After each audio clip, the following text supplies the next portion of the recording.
Quizás cuando estamos pasando por dificultades, por aflicciones, por situaciones que no quisiéramos pasar y no podemos controlar, además que están más allá de nuestro alcance, anhelamos con más fuerza todavía estar en ese lugar especial. Sin embargo, la pregunta es ¿por qué todavía Dios nos tiene aquí? ¿Cuál es la razón por la cual todavía estamos en este cuerpo, caminando en este mundo, siendo sujetos, ¿cierto?, a muchas situaciones de la vida conflictivas, a veces difíciles, internas, externas, emocionales, espirituales también, porque tenemos luchas permanentemente? ¿Cómo quisiéramos también partir y estar con Cristo? Como el apóstol Pablo dice, eso es ganancia para mí. Es muchísimo mejor, dice. Pero ¿por qué todavía estamos aquí? ¿Por qué todavía el Señor tiene su iglesia aquí en esta tierra? ¿Por qué Él no viene y busca su iglesia y entonces nos lleva a su presencia y ya, como dice en ese lugar, la muerte va a ser simplemente un recuerdo de la redención? Y el apóstol Pablo parece decir aquí en el capítulo 1 de Colosenses, versículo 9 en adelante, que hay una razón. Y si nosotros lo vemos globalmente, nos vamos a dar cuenta del 9 al 11 en particular, vamos a tomar en el día de hoy, pero leemos hasta el 14, que hay una razón fundamental y es el hecho de reflejar a Cristo mientras estemos en esta tierra. La iglesia es el cuerpo místico de Cristo, la iglesia universal me refiero, así se le denomina normalmente, vamos a decir la iglesia invisible de Dios se hace visible a través de la iglesia local. Sin embargo, ¿para qué está la iglesia? Si no es para reflejar a su Señor, porque a Cristo nadie lo vio jamás, pero a través de la iglesia Él se da a conocer.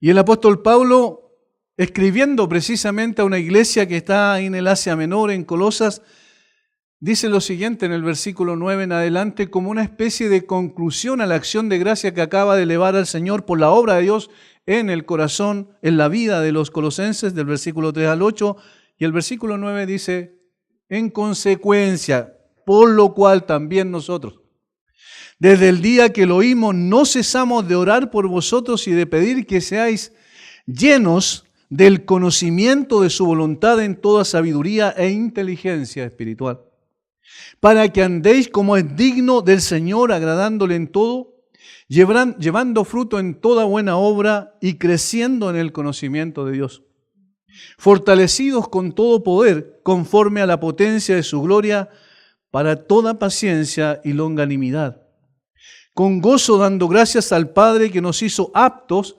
para participar de la herencia de los santos en luz, el cual nos ha librado de la potestad de las tinieblas y trasladado al reino de su amado Hijo, en quien tenemos redención por su sangre, el perdón de pecados. Los versículos 3 al 8 están expresando la gratitud del apóstol Pablo hacia Dios, porque Dios es el que hace el cambio, la transformación en los colosenses, en estos hombres y mujeres de esa iglesia que él no conocía personalmente. Sin embargo, había recibido mientras estaba en la cárcel en Roma noticias de Epafras, el pastor de la iglesia de Colosas, que lo visitó aparentemente en Roma y entonces le trajo noticias respecto a lo que estaba pasando con la iglesia. Y el apóstol eleva su acción de gracia, versículo 3, siempre orando por vosotros, damos gracias a Dios Padre de nuestro Señor Jesucristo. ¿Por qué razón? Porque ellos habían recibido un día el glorioso evangelio. Y este glorioso evangelio había producido un cambio sustancial en sus vidas. Y entonces ellos podían mantener firme su fe, tener una convicción profunda de una esperanza cierta y además en el presente manifestar amor hacia los demás. Como alguien dijo en una forma muy linda y a mí me gustó mucho eso, cuando nosotros amamos solamente a Dios, nosotros no tenemos la cruz porque tenemos una relación solamente vertical, pero cuando amamos a Dios y a los hombres, tenemos la cruz.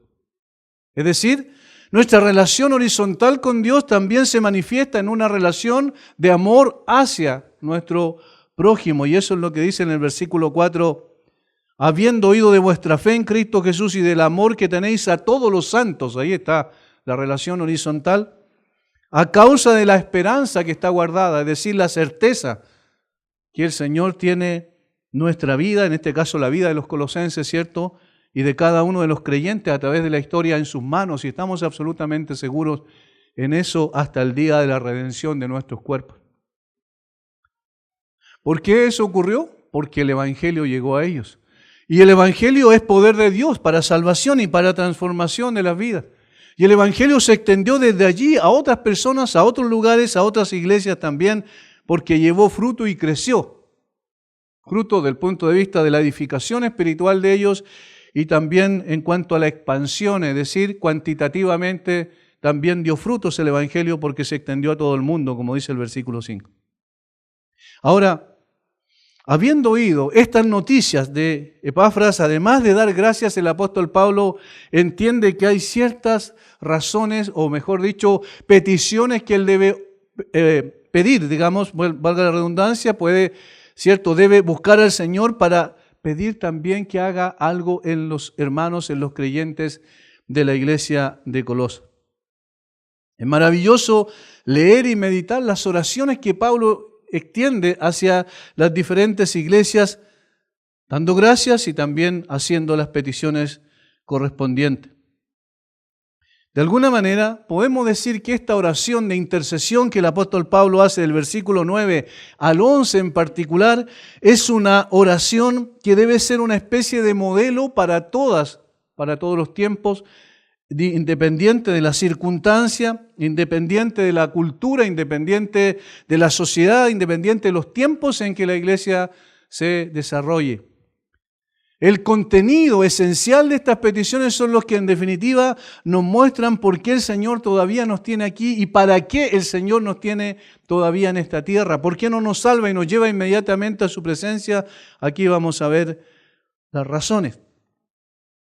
Yo quiero titular esta exposición de esta noche, el contenido esencial de la intercesión. Es decir, esta oración de intercesión que Pablo eleva por la iglesia tiene un contenido esencial, tiene una esencia particular que es, como dije, para todos los tiempos y las edades.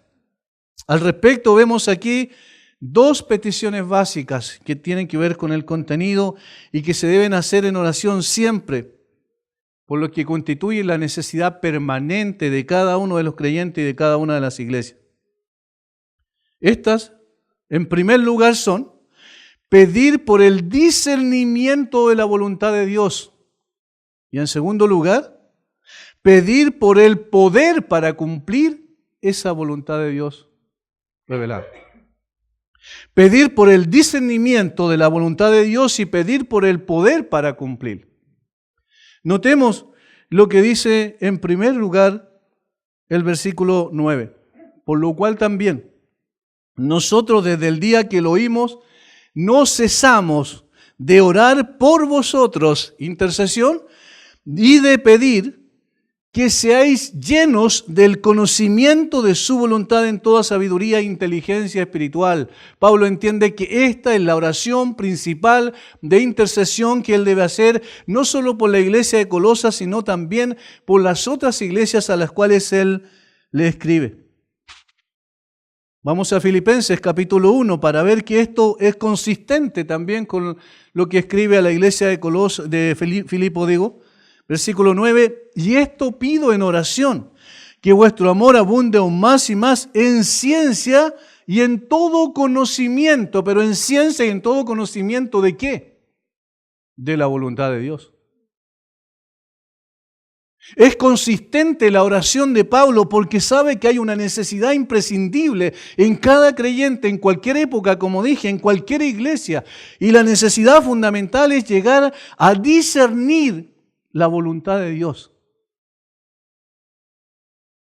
Quizás si hubiésemos hecho un ejercicio y hubiésemos preguntado ¿por quién tú orarías? Es decir, al orar por tu hermano, ¿por qué tú orarías? Probablemente no sería ese el contenido de la oración. Si no sería por cosas puntuales y particulares, por alguna enfermedad que está siendo afectada o está afectando al hermano, o por alguna situación de tipo económica, por alguna situación de tipo familiar, no sé, por problemas que podemos tener, ¿cierto?, y enfrentar en esta tierra. Seguramente esa sería nuestra petición de oración. Nuestra intercesión, el contenido de esa petición sería, bueno, porque Señor, tú le des fuerza para enfrentar la enfermedad, no sé, por una serie de otras cosas. Pero Pablo dice, no, hay una necesidad que es esencial y común a todas las personas, a todos los creyentes, a todas las iglesias, y esta necesidad es por el discernimiento de la voluntad de Dios. Es sin duda la petición primaria, es la petición de la cual se desprenden todas las demás peticiones. Parece que estamos escuchando lo que el Señor Jesucristo le enseñó a sus apóstoles. ¿Recuerdan en la oración del Padre Nuestro que muy bien conocemos? Que se haga tu voluntad, así como en el cielo también, de la misma manera, significa aquí en la tierra. Que se haga tu voluntad. ¿Y qué necesito entonces yo al orar de esa manera? Conocer la voluntad de Dios. Discernir, entender, tener una comprensión de cuál es la voluntad de Dios. Cuando creemos en Cristo no lo hacemos para pedir a Dios que nos ayude a hacer nuestra voluntad, sino oramos para pedirle a Dios que nos ayude a hacer su voluntad.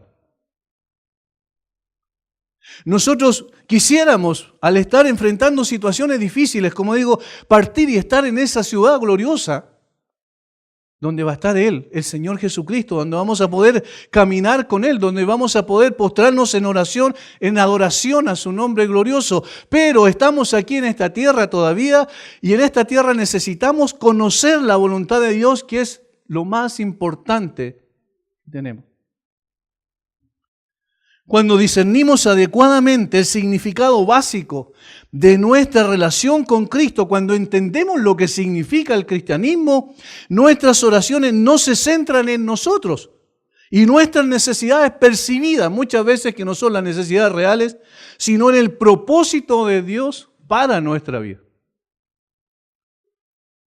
Por tanto, si alguien quiere orar y en realidad debiese ser, orar por un hermano o una hermana o por una iglesia, ore por esto, para que el Señor, como dice el apóstol Pablo, lo llene del conocimiento de su voluntad. Porque allí está la esencia de la oración de intercesión. El contenido principal de la oración debe ser siempre este: Señor, dame discernimiento, capacidad de entendimiento para saber qué es lo que tú quieres, porque lo que tú quieres siempre va a ser mejor que lo que yo quiero. Necesito conocerte, Señor. Necesito saber cuáles son tus propósitos para mi vida, por dónde me quieres llevar. Hermanos, durante 28 años yo caminé por mi propio camino y créanme, fue un desastre. Y ahora no quiero caminar por mi camino, quiero que el Señor me conduzca por el camino. Y para eso entonces necesitamos orar el uno por el otro pidiendo que Él nos haga llenos del conocimiento de su voluntad. Pablo pide por los creyentes en Colosas que ellos sean llenos. Esta palabra, de allí viene la palabra plenitud, que sean plenos, completos. Significa atiborrar, repletar, rellenar, proveer, estar completos del conocimiento de su voluntad. Esto significa que debemos aprender a escuchar a Dios, no tanto que Dios no escuche a nosotros, sino que nosotros escuchemos a Dios diciéndonos, mira, esto es lo que quiero para tu vida. En la oración no estamos buscando convencer a Dios para que Él haga lo que nosotros queremos, sino entender, descubrir, discernir lo que Dios quiere que nosotros hagamos.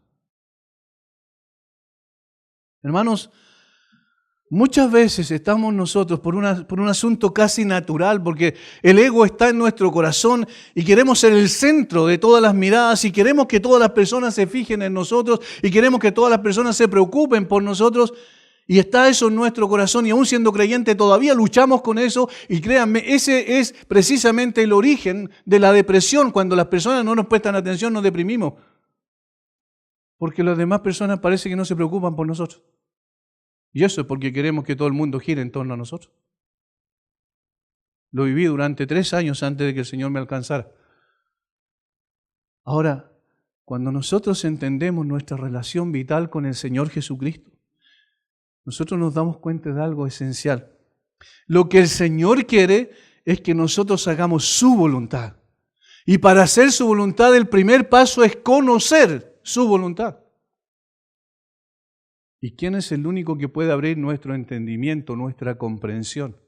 ¿Quién es el único que nos puede iluminar nuestra mente espiritual para poder abrir los ojos espirituales, como dice literalmente el apóstol Pablo a los Efesios? Es obviamente el Señor.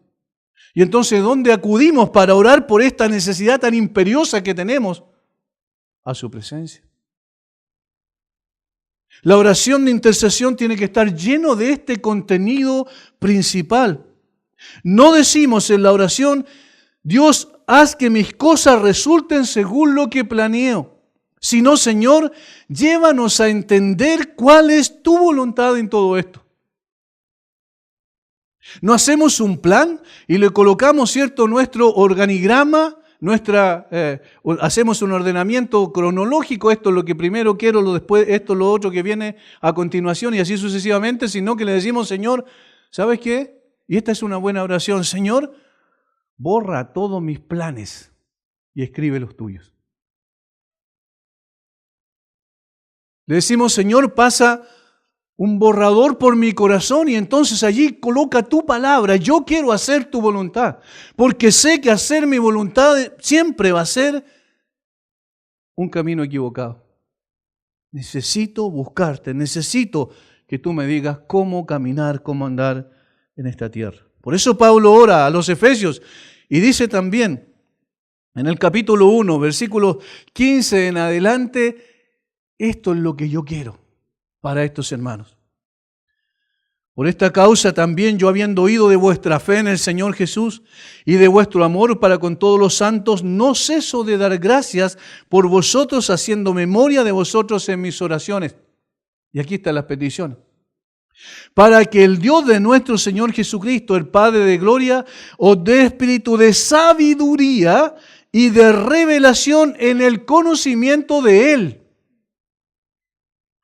alumbrando los ojos de vuestro entendimiento, literalmente de vuestro corazón, para que sepáis cuál es la esperanza que los ha llamado y cuál es la riqueza de la gloria de su herencia en los santos y cuál es la supereminente grandeza de su poder. Yo quiero que ellos conozcan tu nombre, te conozcan a ti, te amen a ti y te sirvan a ti y hagan tu voluntad, Señor.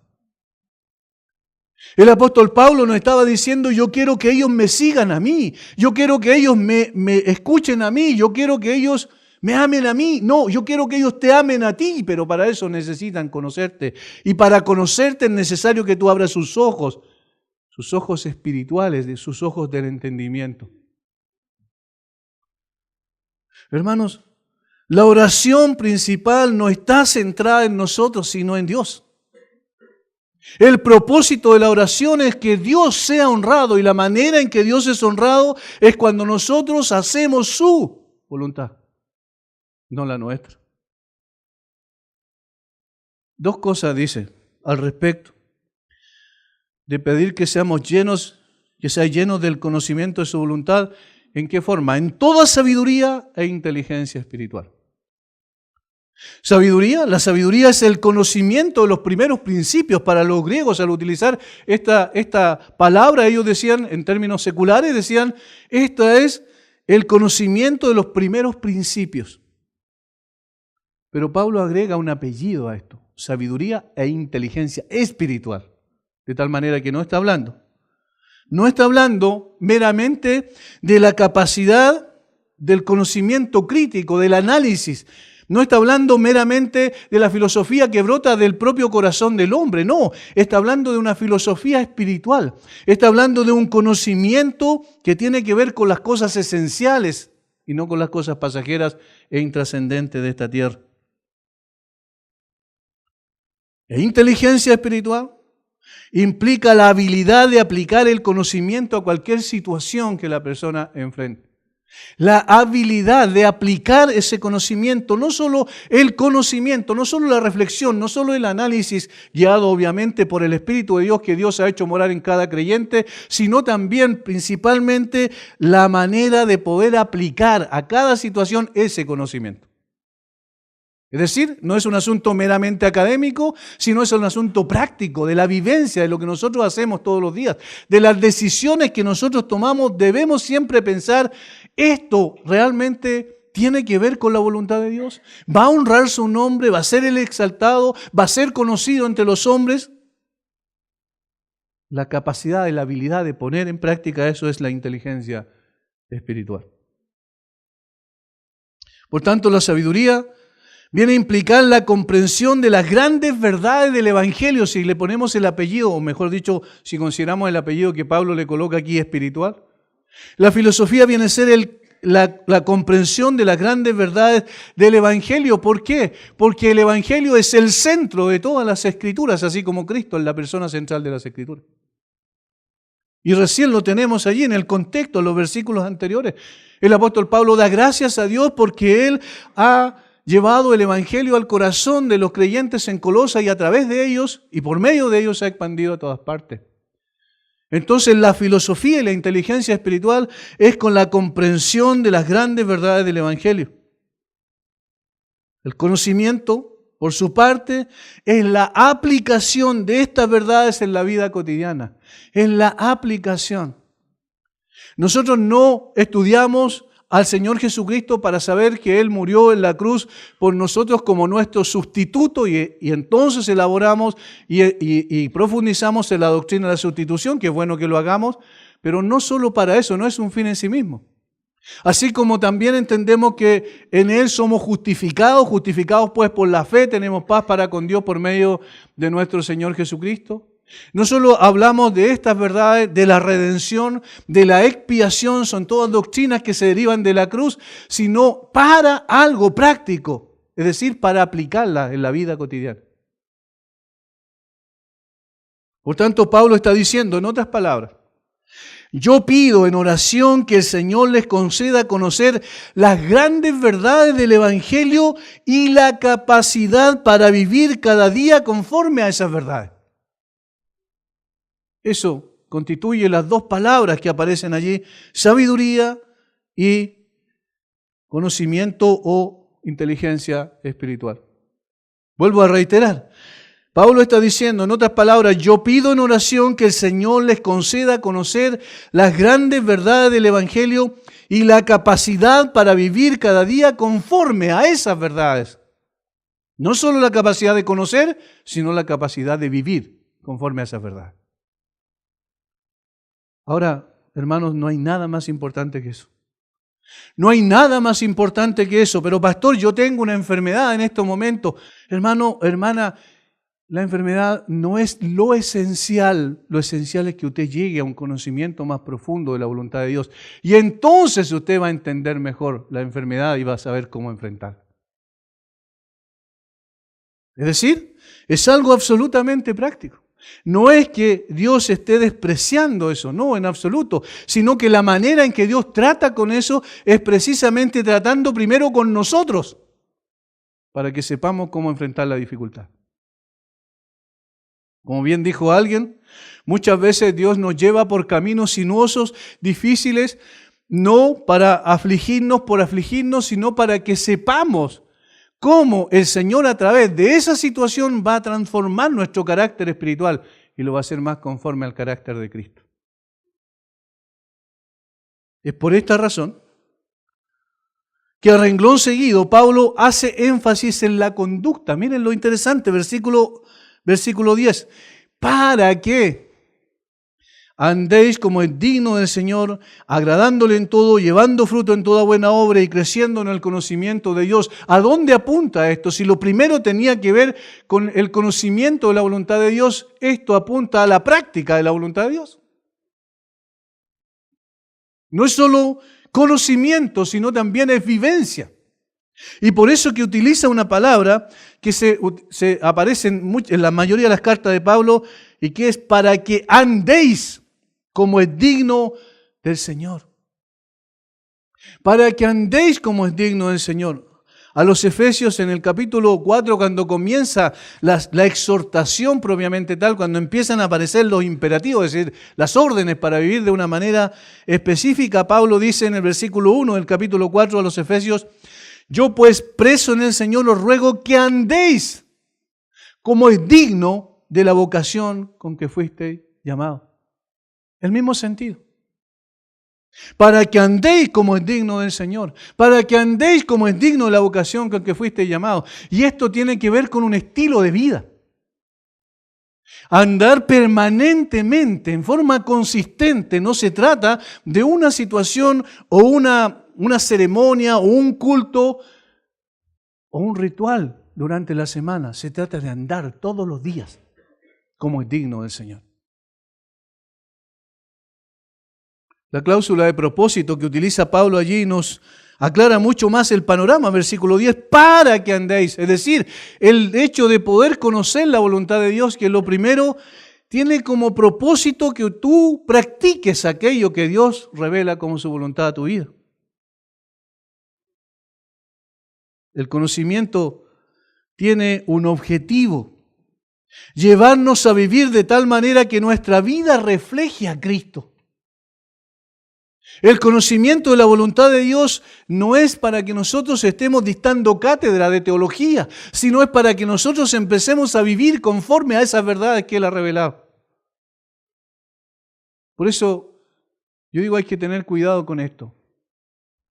El conocimiento, por el conocimiento y para el conocimiento no es la voluntad de Dios. El conocimiento, por el conocimiento y para el conocimiento no es la voluntad de Dios. Como la teología, por la teología y para la teología no es la voluntad de Dios. La voluntad de Dios es que estas cosas sean instrumentos para llevarnos más cerca del Señor y reflejemos en nuestra conducta diaria eso que Él nos ha revelado. Sin embargo, y aquí tenemos que reconocer que una cosa es el conocimiento de la voluntad de Dios y otra cosa es vivirla. Y ahí hay un trecho a veces muy grande. Esto es imposible en nosotros mismos. No somos capaces, nadie tiene el poder, la capacidad y la sabiduría suficiente, ni el nivel de poder cierto que necesita para poner en práctica una vida que agrade a Dios. Nadie. Y entonces, ¿cómo el Señor nos pide eso?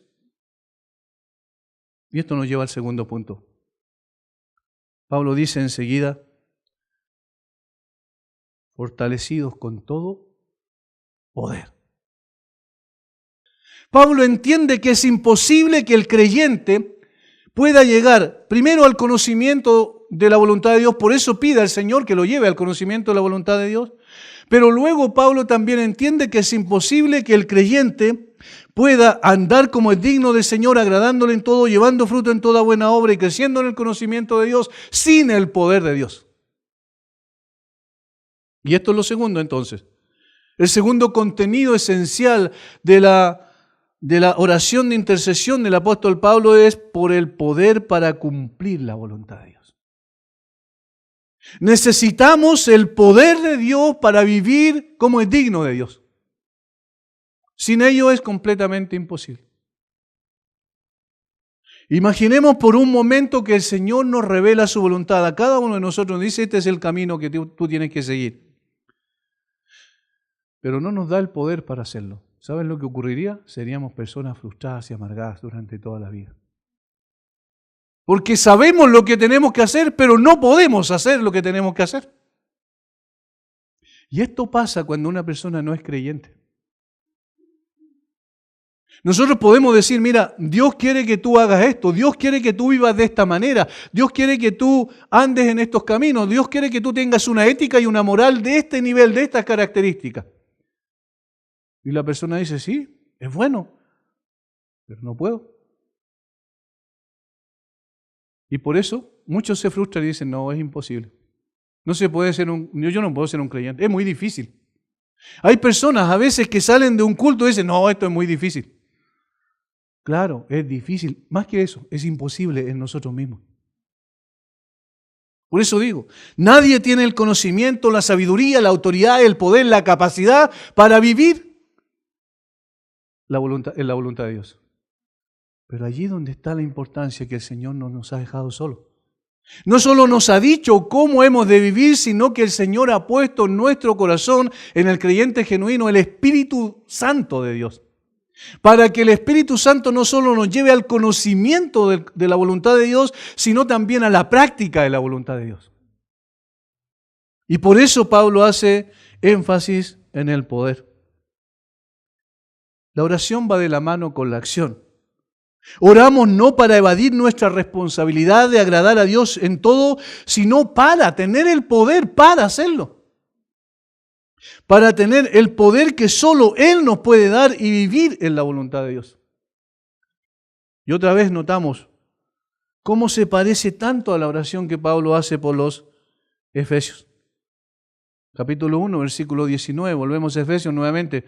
Miren, primero dice que el Señor alumbre los ojos de su entendimiento y luego dice que una de las razones para eso, el versículo 19, para que conozcan y sean llenos del poder de Dios. ¿Y cuál la supereminente grandeza de su poder para con nosotros, los que creemos, según la operación del poder de su fuerza, la cual operó en Cristo resucitándole de los muertos y sentándole a su diestra en los lugares celestiales? Hermanos, es increíble, pero aquí utiliza 4 palabras. En el original, 4 palabras, todas ellas tienen que ver con el poder de Dios. Supereminente grandeza de su poder, según la operación, esa es otra palabra, del poder, esa es otra palabra distinta a la primera, fuerza, es otra palabra distinta a la primera.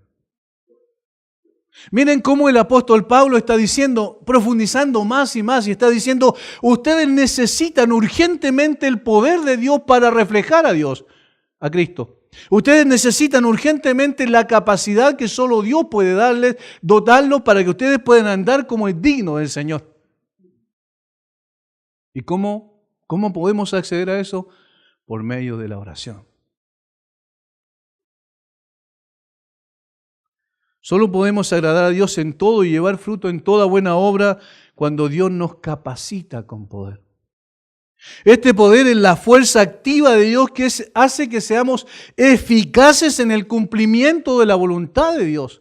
Si nosotros solamente tuviésemos el conocimiento de la voluntad de Dios y no el poder para ejercerla, estaríamos totalmente perdidos.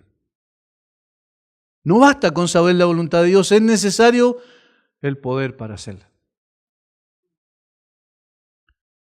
Podemos caer en el error de llenarnos de conocimiento sobre lo que Dios quiere que hagamos, pero al mismo tiempo nunca hacerlo. Al mismo tiempo nunca hacerlo. Para eso es el poder de Dios y este lo recibimos por medio de la oración.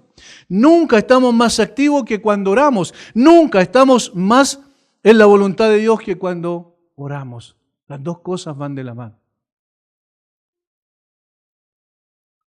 Si Dios simplemente nos dijera cuál es su voluntad y no nos concediera el poder, como dijimos hace un momento atrás, estaríamos frustrados toda la vida. No podríamos gozar y disfrutar de esta relación maravillosa con Jesucristo. Por la oración se alcanza el conocimiento de la voluntad de Dios y por la oración se alcanza el poder de Dios para cumplir con esa voluntad.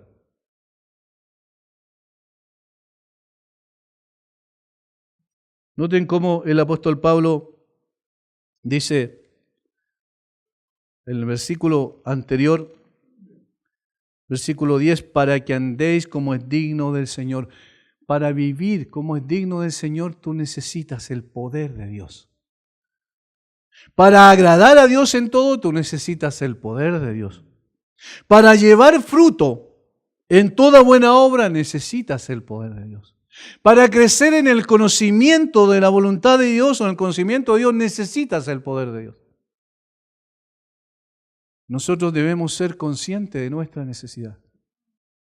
¿Sabe lo que nos lleva a nosotros a orar? No es el hecho que nos digan que hay algo que se llama devocional y que tenemos que ir todos los días y hacerlo. No es el hecho que nos den una regla, una norma. No es el hecho que nos digan tienes que hacer un ejercicio espiritual que se llama devocional donde tú meditas, reflexionas en la palabra y oras al Señor. Sino es el hecho de que nosotros sabemos que somos incapaces sin el poder de Dios y necesitamos estar conectados con Él.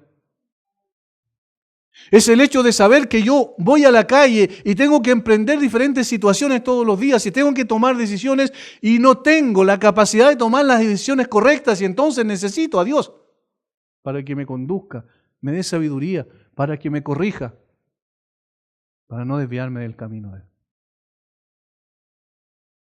Por eso, no solo tiene que ver con la conducta, versículo 10, sino también con el carácter, versículo 11. Fortalecidos con todo poder conforme a la potencia de su gloria, para toda paciencia y longanimidad. Y aquí da dos características que tienen que ver con el carácter de la persona. Versículo 10 habla de conducta, de acción. El versículo 11 habla del carácter de lo que somos internamente. Nos lleva a que nuestro carácter sea moldeado para producir en nosotros paciencia y longanimidad. Otra vez, la cláusula de propósito, para toda paciencia y longanimidad. Parecen raras las segundas palabras especialmente. Yo quiero solo mencionar las dos para tratar de ver la pequeña diferencia que hay en estas dos palabras. Paciencia, esta palabra significa resistencia y aguante gozoso. Miren qué interesante. Paciencia es resistencia y aguante gozoso. ¿Por qué gozoso? Porque no se trata de decir, esto me tocó, ¿qué le voy a hacer? Hay que aguantarnos. No, esa no es paciencia. La paciencia de un cristiano en sentido espiritual es que esa persona resiste y aguanta bajo el peso, una carga dura, difícil, pero lo hace con gozo. ¿Cuál ejemplo podemos tener más claro que lo que pasó con el apóstol Pablo en Filipo cuando recuerdan, metido en el calabozo después de haber sido azotado y entonces junto a Silas cantan alabanza al Señor? Están bajo una presión terrible, han sido acusados injustamente, han sido golpeados injustamente, están en un lugar horrible y ellos están cantando al Señor. Eso es paciencia. Están soportando algo, pero con gozo. ¿Cómo lo hacen? Como alguien que tiene esperanza, que esa batalla la van a ganar. Que el Señor no los va a dejar. Con esa persona que tiene la confianza absoluta que Dios es el que pelea sus batallas. Y lo hace permanecer en constancia y perseverancia en medio de las dificultades. En otras palabras, Pablo está pidiendo que los creyentes tengan la habilidad de soportar la aflicción y transformarla en victoria. La habilidad de soportar la aflicción y transformarla en victoria. ¿Quién hizo eso? El Señor Jesucristo.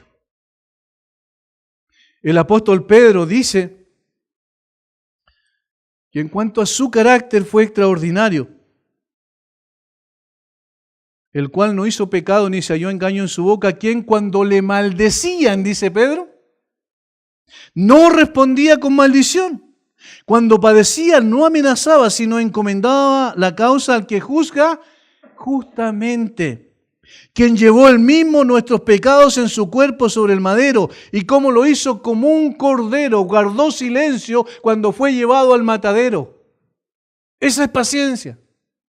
Soportó la aflicción más extraordinaria que hombre alguno haya soportado, porque no solo se trató de la aflicción física, sino también de la aflicción espiritual. Porque en ese lugar experimentó el abandono del Padre.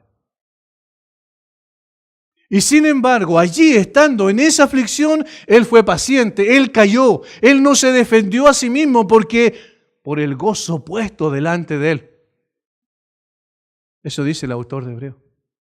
¿Cuál era el gozo puesto delante de Él? Verlos a ustedes y a mí siendo redimidos, liberados de la condición de pecadores perdidos que teníamos en ese momento. Eso es lo que el Señor Jesucristo hizo. Con paciencia soportó, pero cambió la aflicción en victoria. Esa es la gracia de la cruz. La cruz, que era un símbolo de muerte, de derrota, Cristo la transformó en un símbolo de vida y de victoria. ¿Qué es lo que había allí en Él? Paciencia. Esta resistencia y aguante gozoso.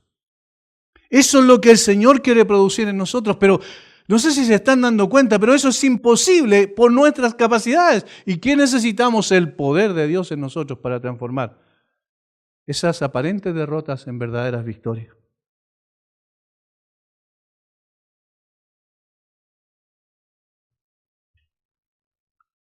Longanimidad es la segunda palabra que allí menciona, que tiene que ver también con el carácter y muy parecida a la anterior.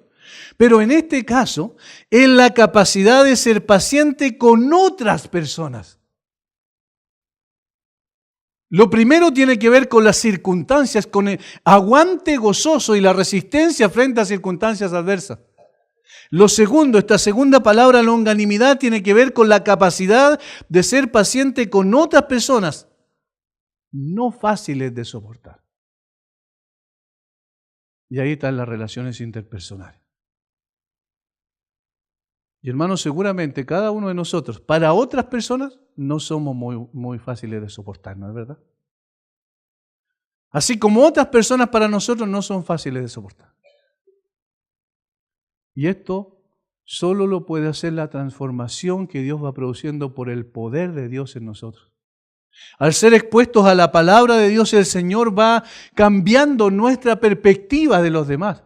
Ya no estamos pensando en todas las cosas malas que tiene la otra persona, si es el creyente, si es uno de los santos, si es uno de la familia de Dios, sino estamos pensando en cómo el Señor, aún en medio de esas dificultades y esas falencias, igual como en mí, como en cada uno de ustedes, Él va transformando eso para pulir también nuestro carácter. Si la vida fuera sumamente fácil, nadie crecería en su carácter espiritual. Necesitamos dificultades. Y necesitamos dificultades en nuestras relaciones interpersonales.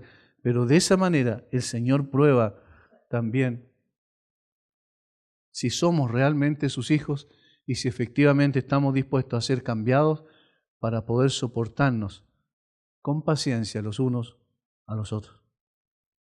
Esta es una cualidad del carácter que le permite a uno soportar a las personas difíciles de soportar sin caer, ojo, en la amargura. Sin caer en la amargura y el desaliento, decir, aquí no hay nada que hacer, no puedo hacer nada, yo la verdad me da una pena terrible con esto. No, eso no. Sino entender que efectivamente yo no puedo cambiar el corazón de nadie, pero Dios sí puede. Que yo no tengo la capacidad de transformar la vida de una persona, pero Dios tiene la capacidad de transformar la vida de una persona. Y a veces lo hace en medio de circunstancias adversas para nosotros también. Esto es el espíritu, la longanimidad, que nunca pierde la paciencia con las personas. Miren, paciencia con respecto a las situaciones y a las dificultades que enfrentamos. Una resistencia firme y gozosa. Y paciencia también, porque más o menos el sentido es el mismo, pero en este caso con las personas que son difíciles de soportar. ¿Por qué creen ustedes que el Señor estableció iglesias locales? ¿Dónde se produce eso? ¿Dónde se trabaja eso? ¿En la iglesia local? Ahora, hermanos, estas dos peticiones que marcan la esencia de lo que necesitamos como creyentes, sin duda son por lo que cada día nosotros debiésemos estar orando. Señor, danos de tu gracia para poder orar también por otros, de esa manera, para que otros hermanos sean bendecidos, para que otros hermanos puedan conocer tu voluntad, para que no solo la conozcan, sino tú también los capacites con poder para practicar, para vivir en esa voluntad tuya. Necesitamos nosotros también doblar nuestras rodillas y orar mucho más el uno por el otro. Esto es intercesión. Alguien dijo, el verdadero creyente se conoce por cuánto tiempo pasa orando por sí mismo y cuánto tiempo pasa orando por otros. ¿Necesitamos orar por nosotros mismos? Claro que sí. Pero si yo estoy 1 hora orando por mí y 5 minutos por otro, hay un problema. Porque la preocupación por las demás personas y por el crecimiento de todos mis hermanos, eso debiese estar en nuestro corazón. Y hermanos, no significa que no debemos orar por las situaciones puntuales, pero las situaciones puntuales tienen una base, y esa base es muchas veces que nosotros queremos hacer nuestra voluntad y no la voluntad de Dios. Por eso que la oración es, Señor, dame discernimiento para comprender tu voluntad. Y Señor, dame el poder para hacer tu voluntad. Esos son los dos contenidos esenciales, las dos partes del contenido esencial de la oración de intercesión. Ahora, permítame terminar con unas preguntas también. Qué importante es hacernos preguntas para reflexionar y para poder tomar decisiones. ¿Cuánto paso cada día orando de esta manera por mis hermanos? ¿Cuánto tiempo gasto en mi oración personal, esa íntima, donde nadie más nos ve, donde no tenemos que impresionar a nadie, donde no tenemos que buscar palabras especiales para que los demás vean cuán lindo oro, ¿cierto? Sino cuando derramamos nuestro corazón delante del Señor y le decimos, Señor, yo quiero que tú llenes a mis hermanos del conocimiento de tu voluntad. Y yo quiero que tú los llenes del poder que solamente tú puedes conceder para que vivamos en tu voluntad. Y de esa manera podemos andar como es digno del Señor, agradándole en todo y llevando fruto en toda buena obra. Que el Señor, hermanos, pueda hacer eso en nosotros y nosotros podamos también someternos a lo que es su voluntad y podamos orar el uno por el otro, intercediendo para que el Señor nos capacite con poder para vivir conforme a su propósito. Padre, te damos gracias por este tiempo. Te damos gracias, Señor, porque siendo ciudadanos del cielo, sabemos que todavía estamos en la tierra, en un mundo que no nos pertenece y al cual no pertenecemos. Pero vivimos todavía aquí. Y mientras vivimos aquí como la embajada del cielo en esta tierra, como una iglesia de Cristo, y siendo embajadores del Rey, de un reino superior y eterno, necesitamos, Señor, orar para que tú nos lleves al conocimiento correcto de tu voluntad y hacer tu voluntad. Solo lo podemos hacer con tu sabiduría y también con tu poder. Danos de tu gracia, bendice a mis hermanos. Obra en aquel que está sufriendo alguna situación especial en su vida, pero sobre todo, Señor, hazle entender que la verdadera felicidad y la verdadera satisfacción de una persona, de un creyente, está en el hacer tu voluntad. Gracias por darnos tanto. Gracias por darnos a tu Hijo. Por eso estamos aquí y por eso un día estaremos contigo para siempre. Alabamos tu nombre, en el nombre bendito del Señor Jesucristo. Amén.